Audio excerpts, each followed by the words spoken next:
I believe all of us is waiting for this session right now.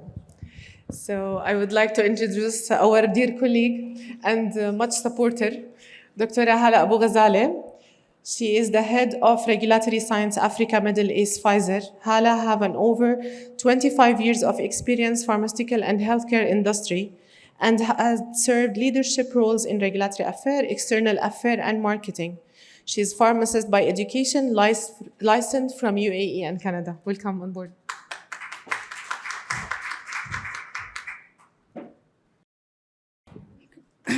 Good morning, everyone. Thank you, Dr. Muna. It really gives me great pleasure to moderate the first session of the conference and share update on an important topic, which is the progress with the African Medicines Agency. Last year, we had the chance to celebrate the establishment of the African Medicines Agency with a video from Dr. Michel Sedebe, the special envoy from the African Union to the African Medicine Agency. And today, we will celebrate further milestones with 26 member states that ratified, 10 countries signed, and other significant steps that are on its way to sustain a continental-wide framework. And like the name of the session indicate, African Medicines Agency towards strengthening regulatory framework in Africa. The African Medicines Regulatory Harmonization was established in 2009 by AUDA NEPAD with the objective to move from 55 national agencies operating separately to a regional approach and then continental approach. With that, I'm happy to present our first speaker, Mrs. Vanessa Msengezi, to share an update. Mrs. Vanessa is the officer in charge of regulatory policy reforms, African Union Development Agency, NEPAD. She currently leads the work on regulatory and policy reforms under the African Medicine Regulatory Harmonization Program, primarily focusing on implementation of legislative frameworks that enable African Union member states to regulate medical products. She has 12 years of experience in policy, advocacy, and communication, holds a Bachelor of Science honors degree sociology from University of Zimbabwe. Floor is yours. Okay, good morning to you all. I think the introduction has already been made. My name is Vanessa Msengezi. I'm representing the African Union Development Agency, NEPAD. As indicated, I lead the work on medicines policy and regulatory reforms within AUDA. So today I'll be speaking and presenting on behalf of the head of our program. Some of you might know her, Madame Chimwemwe Chamlimba. She was unable to participate today. However, she sends her best wishes to all of us. So, yes, I've been tasked with updating you on the status of AMA operationalization and the next steps towards regulatory system strengthening. So I will say that within the African Union, we have different responsibilities when it comes to operationalization of the African Medicines Agency. So from the NEPAD side, our responsibility mainly focuses on the technical aspects of ensuring that AMA comes to life, while the African Union Commission is responsible for the more administrative aspects, such as the hiring of the Director General, setting up the office, all of the policy-related work of establishing AMA. However, because I am representing the African Union, I will be able to provide you with both the administrative updates as well as the technical updates. So I thought it would be important for me to share where we are coming from, because I know we are all excited to see AMA come to life. However, it's important for us to reflect and understand the basis for the formation of the African Medicines Agency, and how all of the stakeholders that are working towards its operationalization are working together. So for those who might not be familiar, NEPAD or AUDA NEPAD is a continental development agency of the African Union. So we are ensuring that we spearhead the implementation of Agenda 2063. So Agenda 2063 are the goals and the aspirations that us as AU member states agreed upon and that we would like to see being implemented through various priority projects and interventions. So based on the health-related aspects of our work, a decision was made in 2005 for the development of the Pharmaceutical Manufacturing Plan for Africa, which really underpins the work that we do. So it's commonly known as the PMPA. And really it came about because we looked at the situation and saw that Africa had a heavy reliance on imports.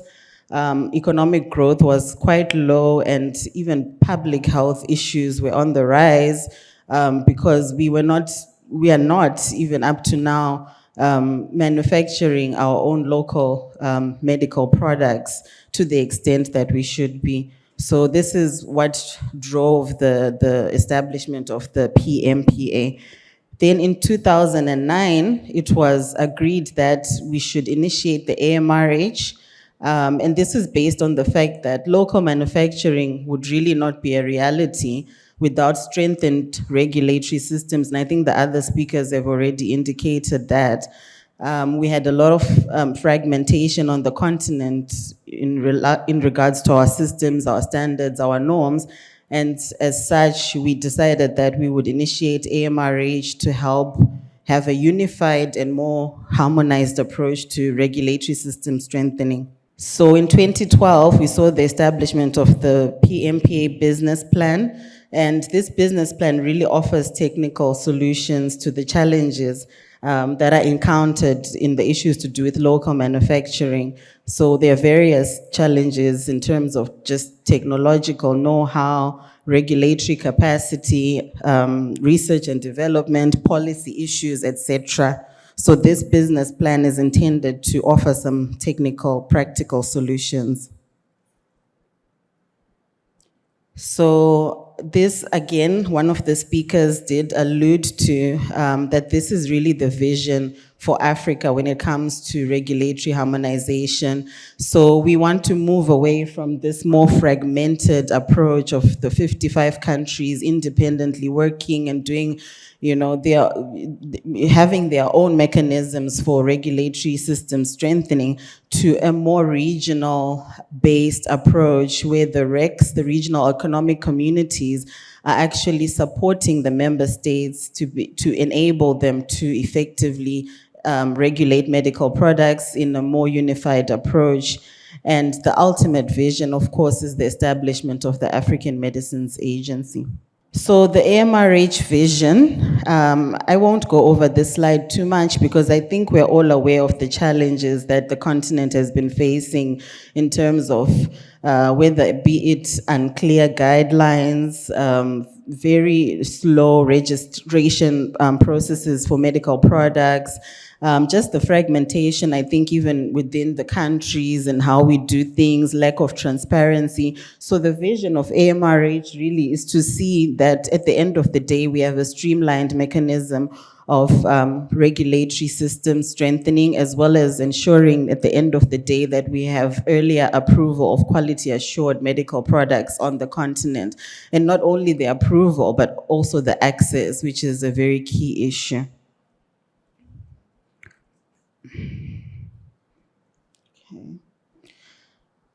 How have we been implementing the AMRH? So AMRH is currently implemented in the East African community, in SADC, ECOWAS, the Central African states, as well as IGAD. So we started AMRH with using a stepwise approach. The reason behind this is really so that we could ensure that we didn't rush to start working on all of the regulatory functions, but we started with the registration of medical products to ensure that as we go forward, we learn as much as possible and build the knowledge to be able to expand into the other regulatory areas. We also have been focusing on ensuring that we have regional guidelines to support countries and, of course, manufacturers to ensure that they are not always having to navigate various requirements in the countries, but having to at least access a more regional way of ensuring that they understand the guidelines that will allow them to expand access to different markets. So we also ensured that we had a work-sharing approach where we found that some countries had lack of capacity in terms of human resources, and work-sharing became really critical and is very critical for member states to be able to leverage each other's expertise and resources.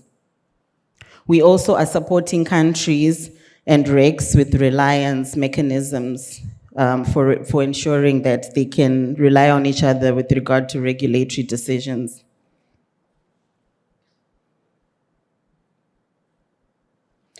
Okay, so this slide speaks to how we as AMRH are technically supporting the operationalization of AMA.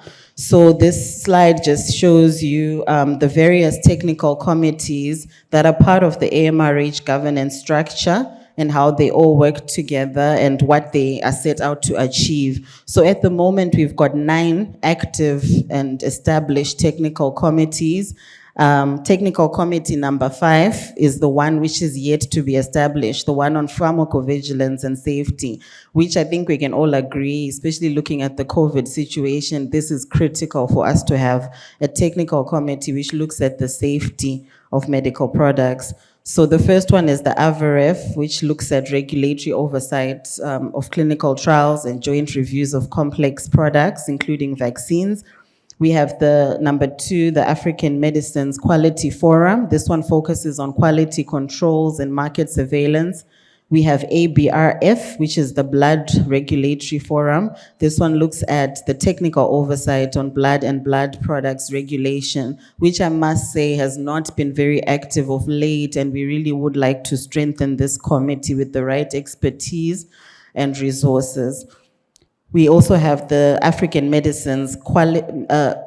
African Medical Devices Forum. This one provides technical oversight on medical devices and in vitro diagnostics regulation.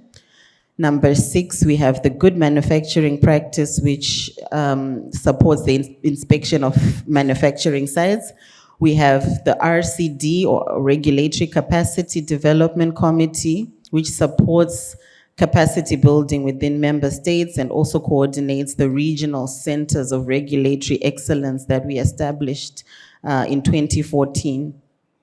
We have the Medicines Policy and Regulatory Reforms, and this committee sort of, it goes across all of the technical committees because there are policy-related issues in each of the committees. So it's really not a standalone technical committee, but rather it supports all of the other ones as well. But its focus mainly also is on the domestication of the African Union Model Law on Medical Products Regulation. We have number 9, which is the Information Management Systems. This one supports the operationalization of regulatory information management systems. And lastly, we have the Product Evaluation and Registration Committee, which supports joint reviews and market authorization. Okay, so this slide really is just showing you the regional centers of regulatory excellence that we have at the moment. And these centers have been in existence since 2014. This slide speaks to some of their achievements. There are various areas that they focus on, from inspections, lab testing, clinical trials, oversight, vigilance, registration and then marketing authorization, and the regulatory systems. Most recently, we established the following technical, the ARCOs that are focusing on vaccines regulatory oversight. So these are South Africa Health Products Regulatory Authority, the Tanzania Medicines and Medical Devices Authority, and they work together with the School of Pharmacy in Tanzania, known as the Muhimbili University. And then, of course, Egyptian Drug Authority, we're happy to have you on board in terms of vaccine regulatory oversight, as well as the Food and Drug Authority of Ghana. So this is just reflecting what they focus on. Okay. Then in terms of our achievements, I'll just give you a quick snapshot of the achievements of the AMRH. In 2015, an executive decision was made which recognized AMRH as the foundation of AMA. And for us, this was quite critical because all of our work that we do is focused on ensuring that at the end of the day, the vision of AMA is brought to life. We also have seen a reduction in registration timelines through the joint review of dossier applications and inspection of manufacturing sites. In 2016, we saw the adoption of the AU Model Law on Medical Products Regulation. We also have seen countries that have been working towards domesticating this model law, and to date we have 13 countries that are fully domesticated and that fully embrace the model law as it is, while we're also seeing others that did not have laws that were struggling too much, so they've sort of partially adopted the model law and some are in progress. And we actually have countries that have reached out for this support, and we've been building roadmaps with them for domestication of the model law. We've also seen adoption of the AMA Treaty in 2019, and of course its enforcement in 2021. We have 26 countries that have so far ratified, and I must say that when it comes to the treaty approach of the African Union, AMA is probably one of the treaties that has moved very quickly. So we really must applaud ourselves as regulators and all of the partners that are working towards supporting AMA. We have done this in record time. To have 26 countries ratifying in 2 years is really something. With other treaties, you'll find that 26 countries can take you 5 years, 6 years to get to. So we are almost there. We have the countries that have also signed and shown their commitment, so we need to encourage them to ratify as well. We've seen the attainment of ISO certification and WHO maturity level 3 by some of our NRAs, which is highly commendable. We've seen the designation of 15 regional centers of regulatory excellence, with 4 of them focusing on vaccine regulatory oversight as we move towards manufacturing our own vaccines on the continent. Okay. All right, and then I've already spoken about the 9 technical committees. That's also another achievement that are supporting the regulatory work on the continent. We've also managed to come up with a number of continental guidelines and processes for joint regulatory work. We currently are piloting a continental joint assessment of medicinal products, which will be ongoing for a year, and we've actually selected the priority products for the continental assessments. Africa CDC is leading on a diagnostic advisory committee, and we are working together in collaboration with them through our medical device committee to set up processes for the regulation of in vitro diagnostics and to support member states in their regulation. We also have discussions that are underway for our Committee on Medical Devices to sit in the expert review panel for diagnostics under WHO and to also participate in the pre-qualification processes. And we're doing this to ensure that we have that ownership as Africa and we learn as much as we can as well. Okay, and then in terms of the treaty, which is I think what everyone is really looking forward to hearing as well, the treaty, I won't go over this too much, but we all know the treaty was adopted in 2019. It came into force in 2021.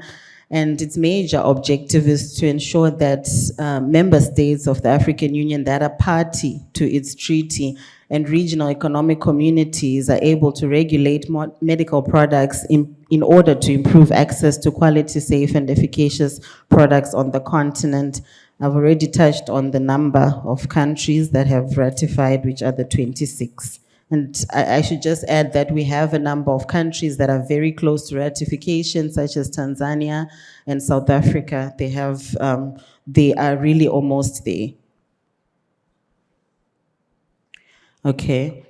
And then just a few updates in terms of what the AMA intends on doing. So the AMA will build on our efforts that we've established at AMRH. We get a number of questions in terms of why do we need AMA when we have AMRH, and AMRH has been doing this for a long time. Do we actually need to get to a treaty, to sign onto a treaty and establish AMA if this work on regulatory harmonization has been ongoing?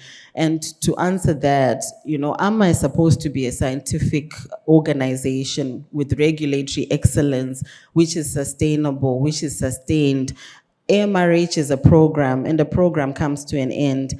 And we need to actually have commitment at that AU level from our member states in terms of our governments, the leadership in our governments, actually supporting the work that we do through this establishment of the AMA. So that is really the difference, and that is why we need to get to a point where AMRH is recognized as just the foundation, while AMA is actually the body that will continue supporting member states with this. So AMA will support countries to assess complex medical products. So the countries are not going to stop doing what they've always done, but AMA is there to complement your work and to support complex medical products regulation. AMA will also provide scientific regulatory advice in support of the local pharma industry development. And we hope to see the removal of unnecessary barriers to trade of pharmaceuticals. And this will be in support of the Africa Continental Free Trade Area and what they are trying to do. So in terms of the functions of AMA based on the AMA treaty itself, AMA will coordinate, as I've already mentioned, the ongoing initiatives to harmonize medical products regulation. AMA will support information management of medical products, including information regarding substandard and falsified medical products. AMA will also promote adoption and harmonization of policies, standards, and guidelines. AMA will designate, promote, strengthen, and coordinate and monitor the ARCOs for capacity development. So we are hoping that the DG of AMA, he or she, will continue to support the ARCOs and ensure that they are still going to be relevant for capacity development on the continent. AMA will also promote cooperation, partnership, and recognition of regulatory decisions. AMA will also, I hope I'm not on the same slide. Did I move? Did I move? I think I'm getting confused. There are so many functions of AMA, but I'll try and summarize to move quickly. So I've spoken on, I've got a minute left. Oh, okay. I think let me not go through the functions of AMA. We might all be aware of them. I will try and get to other relevant sections. So this section just touches on the different organs in AMA. So that's the AMA Conference of State Parties, which is the highest policy-making organ of AMA, comprised of the Ministers of Health or whoever they've asked to represent them. We've got the Governing Board, which is really, really critical, and currently they're trying to establish the board, and it will be comprised of 5 national regulatory authorities, 1 representative, 1 regional health organization representative, a National Ethics Committee representative, and the AUC Commissioner for Health, Humanitarian and Social Affairs. AMA will also have a secretariat and technical committees. Okay, I will not go into this detail because of the time, but I was just trying to show some of the functions of the state parties, just so that we're clear on what the state parties are mandated to do.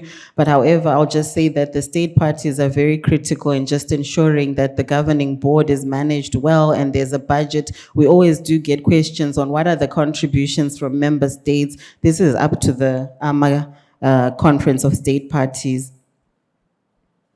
The governing board also has various functions in terms of strategic direction and technical oversight. Okay. And then the technical committees will be permanent or ad hoc. This will be established by the board, but they will really be responsible, similarly to the AMRH ones, to carry out the technical and scientific work for AMA. As I've already said, it's important that AMA is scientifically excellent and sound. The Secretariat will coordinate all of the programmatic work of AMA and support them in terms of budgeting and financial planning, etc. Did I move? Okay. And then the Director General, which I think everyone is also waiting to understand where that process is. The Director General will have will be recruited soon for AMA. We finalized the terms of reference and we've sent these to the Human Resources of the African Union Commission. So that process is underway, and we're hoping to see the DG be there maybe next year, because this process is not a very quick process in the AU structures. The financial resources here, I was going to just speak about in terms of how do we, contribute and fund the AMA. So of course, the contributions will be articulated by the Conference of State Parties, and we'll also have other resource mobilization mechanisms such as grants and donations and proceeds from AMA activities. Then in terms of the next steps, so we spoke about the 26 countries, but we really want to encourage more advocacy to ensure that no country is left behind. We convened a second extraordinary meeting of the state parties in June, and we considered the nominations to the AMA board. Unfortunately, the nominations did not all meet the criteria, and we had to restart the process. So the African Union Commission has sent out more requests for members of the AMA board. This is why it's important for all of us to ratify so that your country can be able to sit on the board. Unfortunately, when you're not party to the treaty, this is not possible. We also would like to finalize, we finalized the TORs for the Director General, as I mentioned, and we've sent them for advertisement through the Human Resources. We established an AU interagency task team on AMA operationalization, which comprises AUC, NEPAD, and Africa CDC, because of our sort of cross-cutting work. This is just a slide on the countries that have ratified the AMA Treaty. So if your country is not there, we ask you to kindly advocate strongly. In summary, AMRH will continue providing technical support towards building on the AMRH technical assets that will support AMA, and will also continue supporting the member states that are yet to ratify the AMA Treaty. If a member state is not party to the treaty, they cannot fully benefit or participate in what will be coming out of AMA. So AMRH will continue to support until such a time that the country has ratified. And just to emphasize, AMA will not replace the RECs or the NRAs, rather it will complement their work. RECs are an important coordinating structure at the regional level. AMRH will continue to be the foundation for AMA. NRAs will also have the responsibility to provide the expertise and technical leadership to the RECs and to AMA, as they are really the building blocks towards AMA, including the RECs. So the last point is just that since not all countries are member states, we will continue to support you. However, we encourage countries to ratify so that we don't have parallel processes of regulatory harmonization and system strengthening on the continent. Thank you. Thank you, Vanessa, and congratulations on this excellent progress. Our next speaker is Susan Lin, who will be joining us through Zoom. Susan will share the perspective of other stakeholders. Other stakeholders are also important in supporting AMA. Susan Lin is a senior analyst, public health advisor, advocacy and public policy for PATH. She's a qualified pharmacist with Bachelor of Pharmacy from Rhodes University. With experience in the healthcare industry, she began her career in the public sector, then managed care industry. Her interests have been focused on the development of strategies for enabling access to pharmaceuticals and medical technologies. Susan has recently joined PATH as the Senior Analyst Public Health Advisor, where she provides advice on Africa's health research and development, regulatory harmonization, public health system, pandemic preparedness, and health security to inform policy actions. Susan?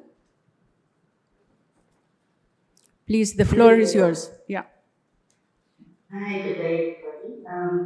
Thank you very much for the opportunity to be speaking to you all. So today, my presentation will be focused on the ratification of the AUDA and the role of advocates and in the industry.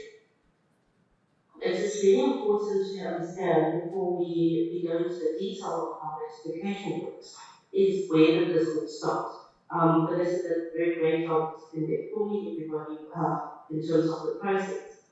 But most importantly, what we have found is that many of the current tools, including our drugs, diagnostics, and devices, do not meet the high expectations of disease detection and treatment, or the efficacy and precision required.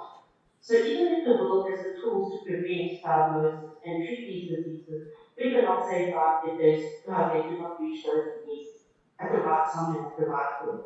So PATH plays quite a critical role in the industry in terms of advocating for AUDA and also in terms of policies related to regulation, harmonization.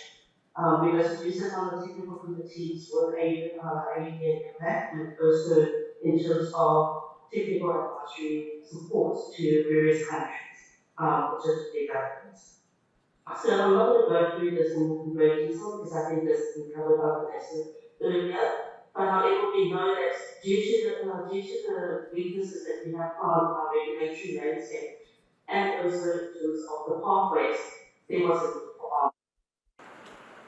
In terms of the process that has led up to AUDA ratification, this process, as we said, started in April 2014. And by 2021 November, AUDA came into force. So I'm not going to go through this detail again because I think this has been covered quite extensively with Vanessa earlier. In terms of the AUDA ratification process, I think this is the part where everybody needs to understand. It is quite a lengthy process. And this process, we need to understand, will also differ from country to country based on the countries, whether they are based on the francophone, anglophone, or lusophone countries. However, the main kind of pathway in terms of the ratification process start with the preliminary work that the NRAs do in terms of developing the AUDA ratification document to be used by the Ministries of Health. Then the Cabinet will has deliberations of the treaty led by the Ministries of Health, and then this treaty then gets signed. So in terms of what we said, in terms of the treaty, then the Parliament's review will then take place by the Health Portfolio Committee. And then it will be tabled at the National Council of Provinces with public consultation, and then the treaty gets approved by the Parliament. The ratification process itself really depends on, as we said, depends on the country, whether it's Parliament or President that would then approve the process, and then get deposited into the ratification through the Legal Council. So this is the general process. However, as we said, different countries may have different experiences based on their different structures that they have in place. In terms of why we're advocating for AUDA, it's very important to understand, and Vanessa has covered a lot of this as well. However, the summary of it is that we want timely approval and improve access to safe and quality medical products. And we also would like to see the availability of regulatory and scientific guidance coming from AUDA for countries which in our days sometimes have lacking capacity. We also optimize African market for pharmaceuticals and then strengthen the inter-African trade on pharmaceuticals. Most importantly, this will facilitate more efficient cooperation when it comes to full procurement initiatives, both at the regional and the national level. And then also the sharing of medical products during emergencies, as we have seen during the pandemic. And there's also been improved the regulatory capacities for more complex molecules, which requires more advanced setup in terms of the NOAs. Ultimately, the main objective of AUDA is to harmonize the regulatory landscape and move Africa towards a single integrated bloc, especially when it comes to highly regulated medical products. The ratification process to date, as also Vanessa has covered quite extensively, I think it's most important there is that we have 26 countries that are fully ratified the treaty. There's a number of countries which PARC is currently also supporting, including Tanzania and South Africa, who are quite close to full ratification. And we are also working on countries such as Senegal and Cote d'Ivoire, and also in terms of Nigeria, who is also shown interest to partner to get this fully rectified.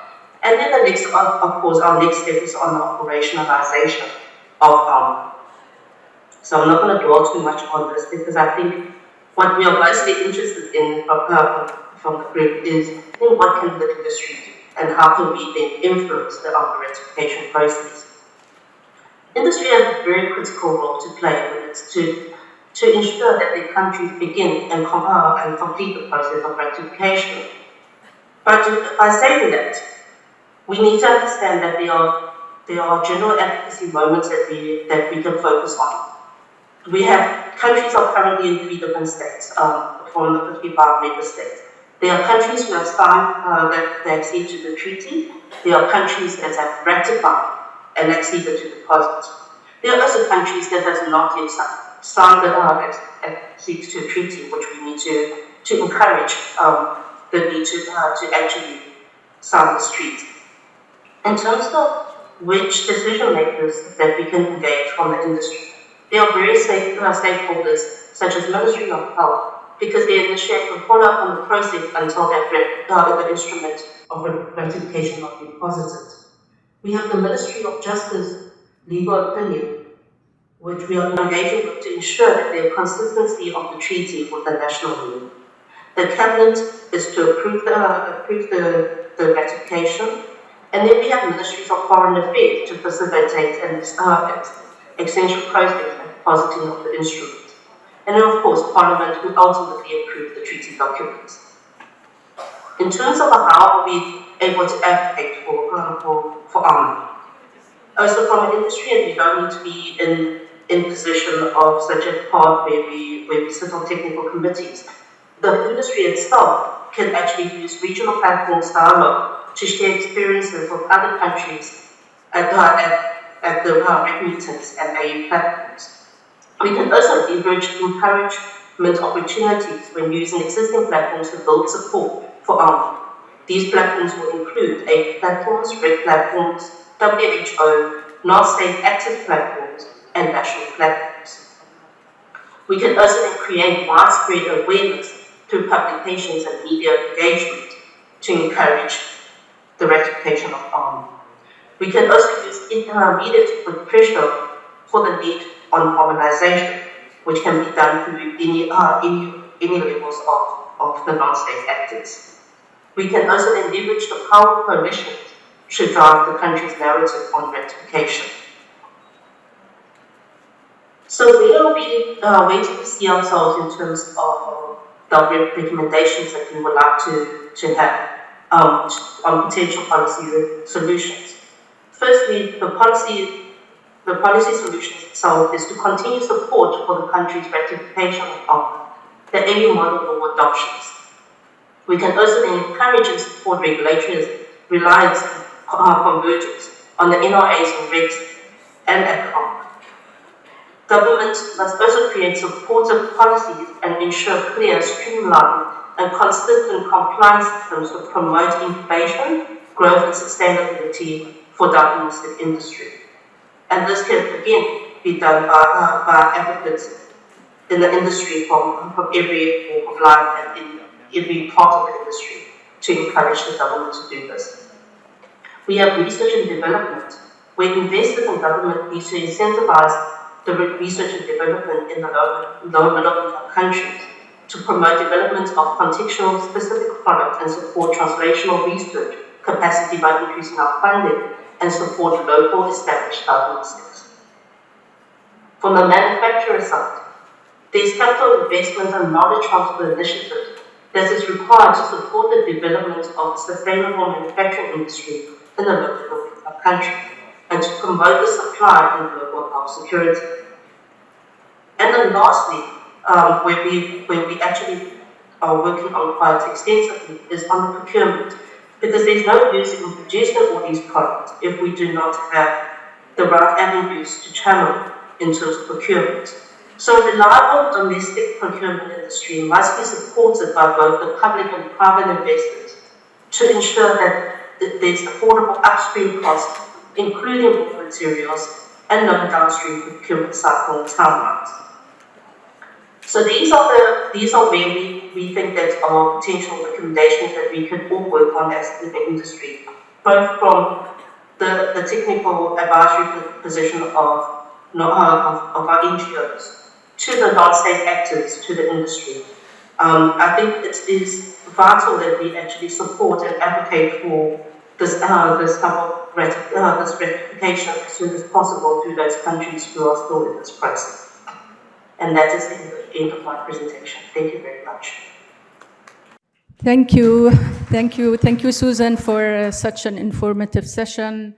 And with that, we will continue our dialogue through a panel discussion. So I would like to introduce our speakers, in addition to our esteemed panelists, Mrs. Silverani Padayachee. Silverani is a senior manager, pharmaceutical evaluation management at Sahpra. She holds a master's in pharmaceutics with over 30 years experience as pharmacist and over 15 years experience in pharmaceutical quality, regulation and control at the regulator MCC and then Sahpra. And she has been invited by WHO pre-qualification of medicines program to assist with assessment of medicines. Next, Mr. Samuel Asante Botang. Okay. So Samuel is Director, Drugs and Herbal Medicines, Registration, Ghana FDA. Welcome, Samuel. A professional pharmacist trained at the Kwame Nkrumah University of Science and Technology and holds MSc Pharma and Technology from the University of Bradford, UK. He's the head of Drugs and Herbal Medicines Registration Directorate at the Ghana FDA. Welcome. And then Sybil Nana Ama Ossei Agyeman Yeboah, AG Principal Program Officer and Head of Public Health Division, WAHO, a pharmacist with 33 years experience and 23 experience in pharmaceutical and quality assurance analyst. She holds MSc in Pharmaceuticals and Quality Control from KNUST Ghana and currently a PhD candidate in Public Health Administration. Welcome.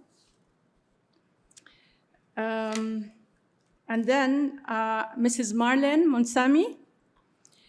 She's the head of Regulatory Affairs African Cluster AstraZeneca, and she is representing the IFPMA ARN in this session. She started her career 15 years ago, with 13 of them being in regulatory affairs. She holds a Bachelor of Pharmacy and Masters of Science degree from the University of Witwatersrand in Johannesburg, South Africa. And her journey started with Novartis, J&J, GSK, Abbott, before joining AstraZeneca in April this year. Welcome to our esteemed panelists.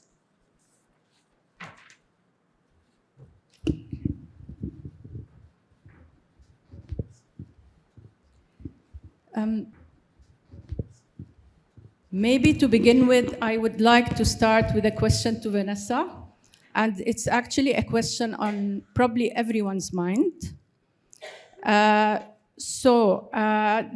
African Medicine Treaty came into effect in November 2021. 26 countries ratified, 10 member states signed. Rwanda was selected as host country. When do we expect AMA to start operating? And what about the DG recruitment? Thank you. Okay, thank you very much for the question.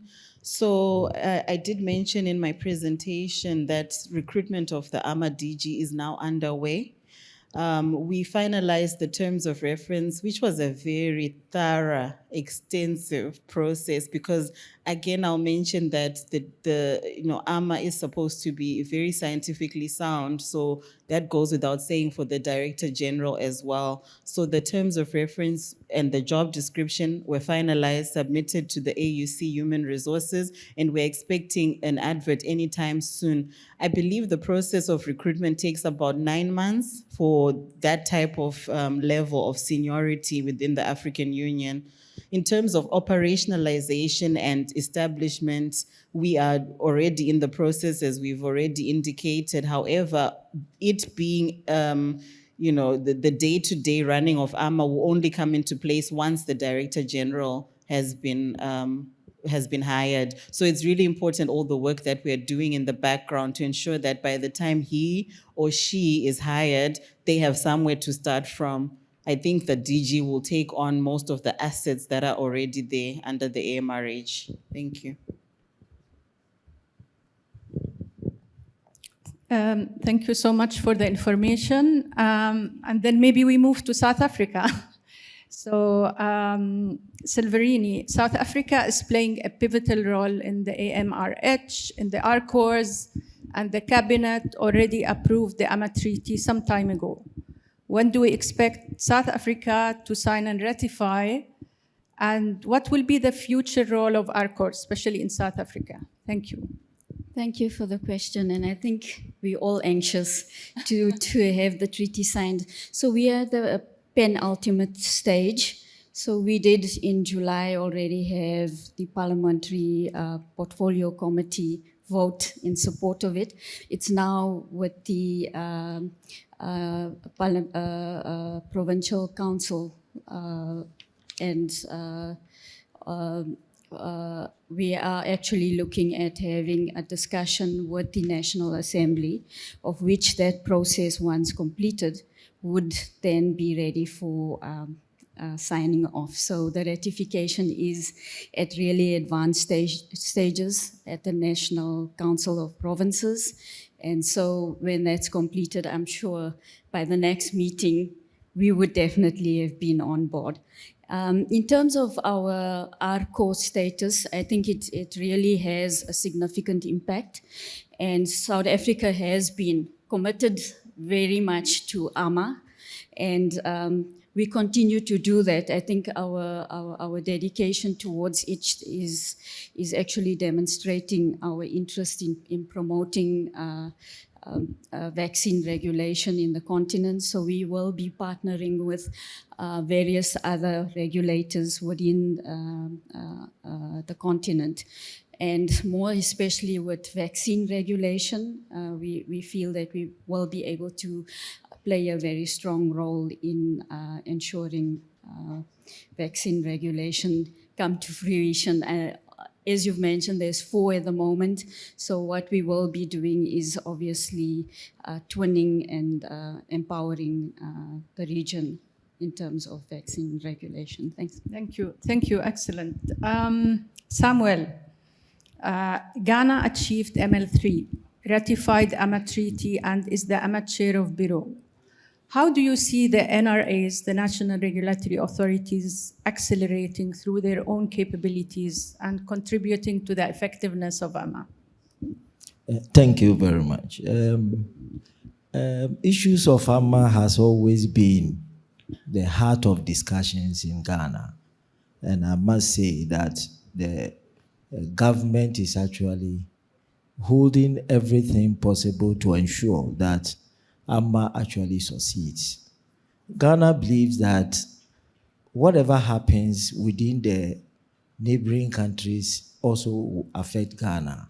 And therefore, with the programs that AMA is going to come up with, is going to strengthen all NRAs in and around Africa, and that will also prevent falsified and substandard medicines from entering into the country.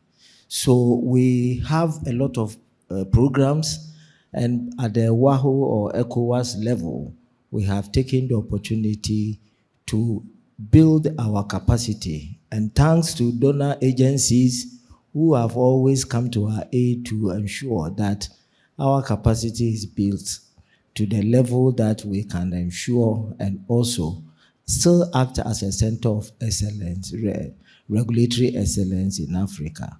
So we are poised and we are hoping that everybody comes on board to make AMA a reality. Thank you.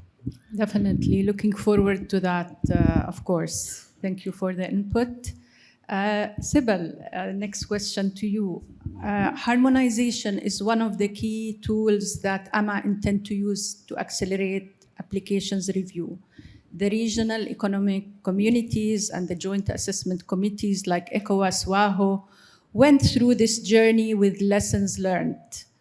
How the REX-JACs can contribute to AMA adopting best practice. And I would like to maybe ask about some of the specific challenges that we face in terms of maybe duplicate submissions, national and regional. Where do you see AMA maybe learning from these, lessons and maybe further accelerating? Thank you. Thank you so much. That's a packed question. I see 3 to 4 questions in one. Well, I'm going to take time to answer them. Yes, please. Using harmonization as a tool that AMA intends to accelerate application reviews is looking into exactly what Vanessa had actually described or elaborated in her presentation. Well, we're made up of 55 countries, and we have different capacities or even political or capacity levels. If you look at the nature of Africans, we live more in a community-based relationship, and therefore the movement of the people in terms of trade carried across the various countries definitely also looks and brings along diseases that moves with us. So in this, and of course, taking into consideration the porosity of our borders as well, it is easy to trade in terms of counterfeit medicines as well as substances, also moving in terms of the trade as well, not only for food or viable items, but also bad trade, which I would call the counterfeit and falsified medicines moving across our region. So to be able to address this approach and to be able to control the movement of medicine that affect public health and the therapeutic nature of the individuals within the, the health situations within the continent and within the regions, the best way is to integrate our thoughts, our efforts, and approaches. And harmonization is an integrational approach.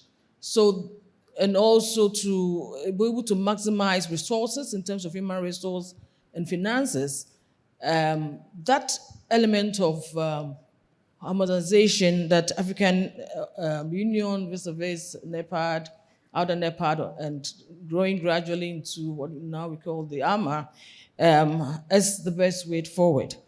Why do I say that we need uniformity of regulatory processes? We need consistency. We need to look at the limited strength and capacities that we have. We need to look at the best tools in terms of data management, in terms of information management, and then looking at the fact that we need to have a common approach in developing of guidelines, the common technical documents, the manuals and formats, so that by the nature of the differences in capacities, we can have a common tool where everybody would utilize and guide or pull along the weak and integrate with what the strength can do. We can complement one another. And that is the essence, actually, of harmonization. That is understanding one another. And then, of course, if you look at it in terms of the regs, regs, are anchored to AMRH initiative, which was established in 2009, where currently we have about 5 to 6 regs working effectively.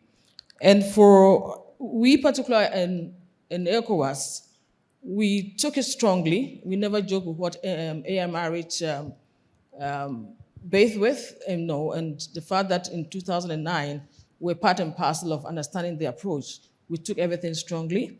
And therefore, taking the PMPA, we came out with the ECOWAS Regional Pharmaceutical Plan. That was also, I want to say, like our Bible, regulatory Bible, for which we use in the region. So we align everything to that.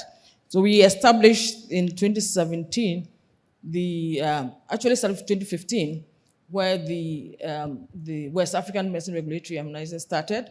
And then in 2017, it was launched officially.